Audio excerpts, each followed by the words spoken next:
40.23. That's the Shiller PE ratio right now, here in January 2026. Do you know what the only time in history was when it stood higher than this? December 1999, right before the dot-com crash, obliterated 80% of the Nasdaq's value and sent shockwaves through global markets.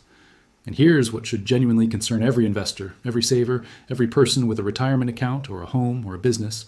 The conditions building in 2026 aren't just similar to what we saw in 2008. They're objectively worse. Because in 2008, we faced one primary crisis centered around residential real estate. In 2026, we're watching 4 separate crises converging simultaneously, each one capable of triggering a financial earthquake on its own, but together, creating a situation that could reshape the economic landscape for a generation. I'm going to walk you through exactly what these 4 crises are, show you the mathematics behind why they're interconnected, explain when the breaking points are likely to arrive, and most importantly, demonstrate what happens to your money, your savings, and your financial security when they do.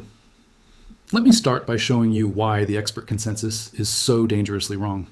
Most mainstream economists are predicting no recession in 2026. Deloitte is forecasting 1.4% growth. Morgan Stanley is calling for moderate expansion. JP Morgan has put the recession probability at just 35%. Sounds manageable, doesn't it? Sounds like we're in for a soft landing, maybe a little turbulence, but nothing catastrophic. But here's what you need to understand about these forecasts. These are the exact same institutions that told us in 2007 that subprime mortgages were contained, that the problems in housing were isolated to a few bad actors, that the financial system was fundamentally sound. These are the same experts who assured us in the year 2000 that the new economy had eliminated the business cycle, that internet companies didn't need earnings, because eyeballs were the new currency, that we had entered a permanent plateau of prosperity. These are the same forecasters who have been catastrophically wrong at every single major turning point in modern financial history, not because they're unintelligent, but because their models fundamentally cannot account for what happens when multiple interconnected systems break down at the same time. Let me show you the 4 crises that are converging in 2026, and once you see how they connect to each other, how they amplify each other, how they create cascading failures across the entire financial system, you'll understand why this isn't fear-mongering or clickbait. This is mathematics. This is probability. This is the logical outcome of structural imbalances that have been building for years and are now reaching their breaking point. Crisis number 1 is the commercial real estate collapse, and the numbers here are staggering. $936 billion. That's how much commercial real estate debt is scheduled to mature in 2026 alone. Add to that the $525 billion that matured in 2025. And you're looking at nearly $1.5 trillion in loans that need to be refinanced at interest rates that are roughly double what the original borrowers paid. Let me walk you through the mathematics of why this breaks everything. Imagine a commercial building, an office tower, or a retail center that was financed back in 2021 when interest rates were at historic lows. That borrower locked in a 3% interest rate on their mortgage. Now that loan is coming due and they need to refinance, but current interest rates are at 6% or higher. That simple doubling of the interest rate means their debt service payment, the amount they have to pay every month just to service the loan, has doubled. But here's where the problem becomes unsolvable. At the same time that their payments are doubling, the underlying value of their building has collapsed because office vacancy rates have exploded to 20% nationally. In some major markets, like San Francisco, vacancy rates are approaching 30%. Austin hit record highs. Major metropolitan areas across the country are seeing unprecedented amounts of empty office space because of the structural shift to remote and hybrid work.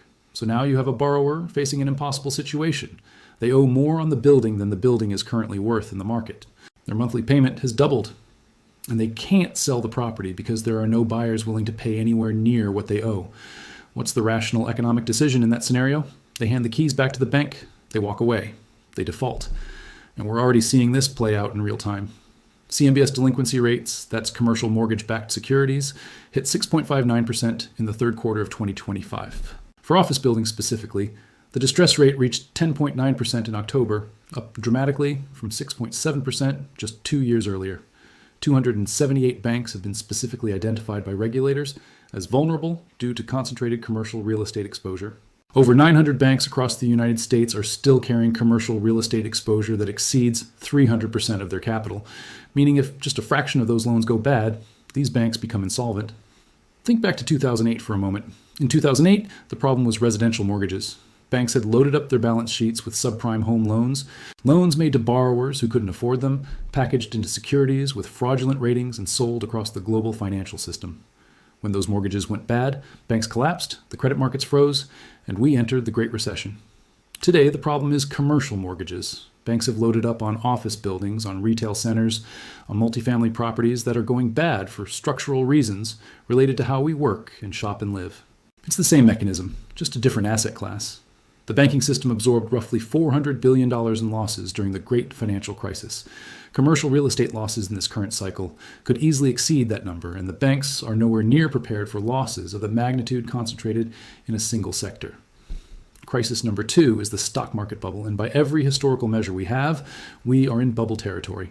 The Shiller PE ratio, also called the cyclically adjusted price to earnings ratio, or CAPE, stands at 40 right now. This is the second highest reading in 140 years of data. The only time it was higher was December 1999, when it hit 44.19. Do you remember what happened next? Over the following 2.5 years, the S&P 500 fell 50%. The Nasdaq fell 78%. Trillions of dollars in paper wealth simply evaporated. The Buffett Indicator, which Warren Buffett himself has called probably the best single measure of where valuations stand at any given moment, compares the total stock market capitalization to GDP.